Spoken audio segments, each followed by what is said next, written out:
ছাত্ৰ ছাত্ৰীসকল আজি পঞ্চম শ্ৰেণী গণিতৰ কিছুমান প্ৰশ্ন তোমালোকৰ লগত আলোচনা কৰিম। প্ৰথম প্ৰশ্নটো কৈছে তলৰ কোনটো এটা ত্ৰিমাত্ৰিক আকৃতি নহয়। অপশ্যন দিয়া আছে চুঙা, গোলক, ত্ৰিভুজ, শংকু। ইয়াত যদি আমি চাওঁ চুঙা, গোলক আৰু শংকু এইকেইটা হ'ল ত্ৰিমাত্ৰিক আকৃতি হয়, কিন্তু ত্ৰিমাত্ৰিক আকৃতি কোনটো নহয়? অপশ্যনটো হ'ব চি।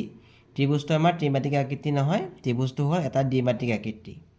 ২ নম্বৰ প্ৰশ্ন, এটা মোনাত ৬ কিলোগ্ৰাম আটা আছে। ৫০০ গ্ৰামকৈ সৰু সৰু পেকেট কৰিলে কিমানটা পেকেট হ'ব?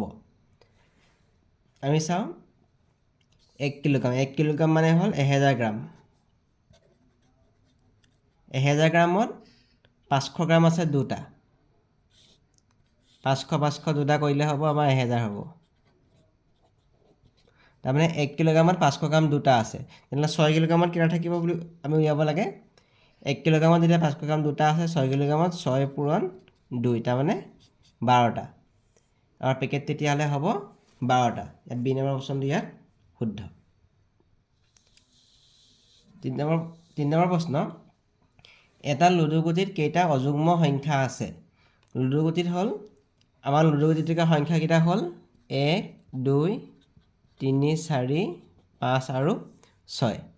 ইয়াৰ ভিতৰত আমি ২টো যুগ্ম সংখ্যা, ৪টো যুগ্ম সংখ্যা, 6টো যুগ্ম সংখ্যা। অযুগ্ম সংখ্যা কোনকেইটা? ১, ৩ আৰু ৫। অযুগ্ম সংখ্যা কেইটা আছে? তেতিয়াহ'লে হ'ব ৩টা। গতিকে চি নম্বৰটো আমাৰ শুদ্ধ উত্তৰ। লুডু গুটিটোত ৩টা আমাৰ অযুগ্ম সংখ্যা আছে। ৪ নম্বৰ প্ৰশ্ন, ৪টা অংকৰে গঠিত আটাইতকৈ ডাঙৰ যুগ্ম সংখ্যাটো হ'ল? অপশ্যন দিয়া আছে ৯৯৯৯, ৯০০৯, ৯৯৯৮, ১০০০। আমি চাওঁ ৪টা অংকৰে গঠিত আটাইতকৈ ডাঙৰ সংখ্যা বুলি ক'লে আমাৰ ৯৯৯৯টো হ'ব। কিন্তু আমাক কৈছে আটাইতকৈ ডাঙৰ যুগ্ম সংখ্যা বুলি কৈছে। এতিয়া এই সংখ্যাটো একৰ ঘৰত ৯ আছে, ৯ থাকিলে আমাৰ যুগ্ম সংখ্যা নহয়, এইটো অযুগ্ম সংখ্যা হয়। কিন্তু আমাৰ যুগ্ম সংখ্যাটো তেতিয়াহ'লে কোনটো হ'ব? ইয়াৰ পিছৰ আগৰ সংখ্যাটো হ'ব ৯৯৯৮। এইটো হ'ল ৪টা অংকৰে গঠিত আটাইতকৈ ডাঙৰ যুগ্ম সংখ্যা। গতিকে চি নম্বৰ অপশ্যনটো আমাৰ শুদ্ধ। ৫ নম্বৰ প্ৰশ্ন, ০.25 মিটাৰক চেণ্টিমিটাৰত প্ৰকাশ কৰিলে হ'ব? এতিয়া চাওঁ আমি মিটাৰটো হ'ল ডাঙৰ, চেণ্টিমিটাৰটো সৰু। ১০০ চেণ্টিমিটাৰ ১ মিটাৰ। ১০০ চেণ্টিমিটাৰ আমাৰ হ'ব ১ মিটাৰ। গতিকে ০.25 মিটাৰ, এই মিটাৰৰ লগত আমি ১০০টো পূৰণ কৰিব লাগিব। ০.25ৰ লগত যদি আমি ১০০টো পূৰণ কৰোঁ, তেতিয়া আমি পাম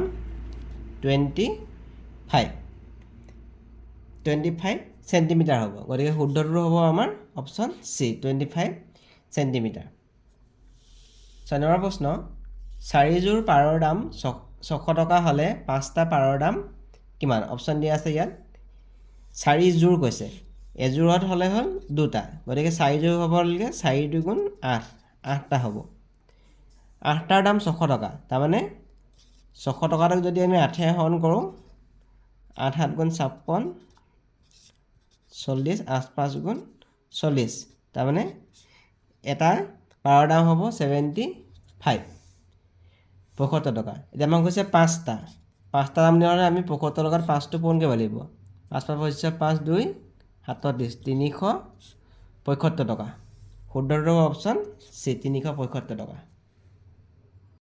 ৭ নম্বৰ, 77.5 মিটাৰত কিমান চেণ্টিমিটাৰ? আমি চাওঁ এইটো মিটাৰ আছে, এইটো চেণ্টিমিটাৰ আছে। গতিকে মিটাৰটো চেণ্টিমিটাৰলৈ নিবলৈ হ'লে আমি ইয়াৰ লগত আমি ১০০টো পূৰণ কৰিব লাগিব। 77.5 × 100, এইটো কৰিলে হ'ব 7750, ইমান চেণ্টিমিটাৰ হ'ব। গতিকে বি নম্বৰটো ইয়াত শুদ্ধ। ৮ নম্বৰ প্ৰশ্ন, এইটো এটা সাজোন দিয়া আছে ৪, ১৩, ২২, এই খালী ঘৰত কিমান হ'ব সুধিছে। অপশ্যন দিয়া আছে। আমি যদি চাওঁ ইয়াত আছে ৪ পিছত ১৩ হৈছে, তাৰমানে ৪ লগত ৯ যোগ হৈ ১৩ হৈছে। আকৌ পিছলৈ চাওঁ, ১৩ লগত ৯ যোগ হৈ হৈছে আমাৰ ২২, পিছলৈ আমাৰ ২২ আছে। আকৌ আমি ২২ৰ লগত ৯ যোগ কৰিব লাগিব, ২২ৰ লগত 9 যোগ কৰিলে হ'ব ৩১। গতিকে ইয়াত কি বহিব আমাৰ 31। গতিকে শুদ্ধ অপশ্যনটো আমাৰ অপশ্যন চি। ৯ নম্বৰ প্ৰশ্ন, এইটো হ'ল সমতুল্য ভগ্নাংশ। ইয়াত দিয়া আছে খালী ঘৰত কোনটো বহিব সুধিছে, তলত দিয়া আছে। ইয়াত চাইছোঁ আমি 9 ভাগৰ 7 ইয়াত আছে 45 তাৰমানে 9 লগত 5 পূৰণ হৈ 45 হৈছে 7 লগত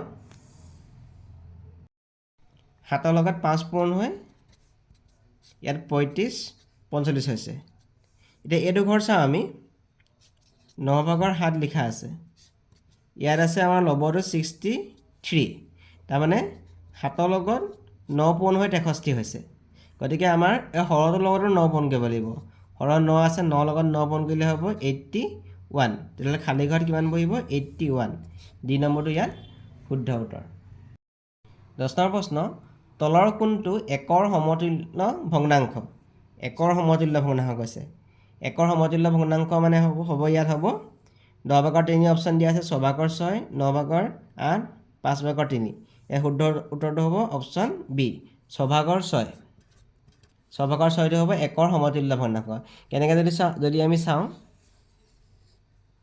আমি বৃত্তটোক আমি 6টা ভাগত ভাগ কৰিব লাগিব ধৰি লওঁ আমি বৃত্তটো 6টা ভাগত ভাগ কৰিছোঁ 6টা ভাগত ভাগ কৰি পিনি আমি 6টা ভাগতে আমি ৰং দি দিছোঁ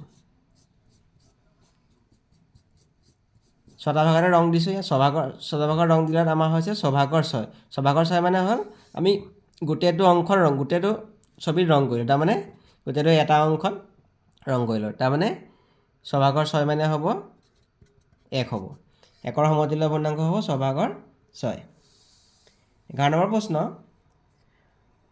এই সংখ্যাটোত শূন্যৰ স্থানীয় মান কিমান সুধিছে আমি যদি চাওঁ শূন্যটো আমাৰ আছে একক দশক শতক এতিয়া শতকত ঘৰত থাকিলে আমাৰ শূন্যটো স্থানীয় মান হ'ব আমি কওঁ 0 শতক 0 শতক মানে কিমান হ'ব আমাৰ 0 গতিকে ইয়াত চি নম্বৰটো ইয়াত শুদ্ধ উত্তৰ 12 নম্বৰ প্ৰশ্ন তলৰ কোনটো আখৰৰ প্ৰতিফলনৰ সমমিতি আছে প্ৰতিফলনৰ সমমিতি মানে হ'ল দাপোণত চালে বা আইনাত চালে আখৰটো একে দেখা যাব ইয়াত অপশ্যন দিয়া আছে এ এক্স বি ডি ইয়াৰ শুদ্ধ উত্তৰটো অপশ্যন বি এক্স আখৰটো প্ৰতিফলনৰ সমমিতি মানে দাপোণত চালে তাৰ আখৰটো একে দেখিব 13 নম্বৰ প্ৰশ্ন এটা বৰ্গৰ তলৰ সংখ্যা আমাক কৈছে এইটো বৰ্গটো হ'ল দ্বিমাত্ৰিক আকৃতি আমি যে দ্বিমাত্ৰিক আকৃতি গতিকে ইয়াৰ বৰ্গৰ তলৰ সংখ্যা কিমান হ'ব 0 বিটো ইয়াৰ শুদ্ধ উত্তৰ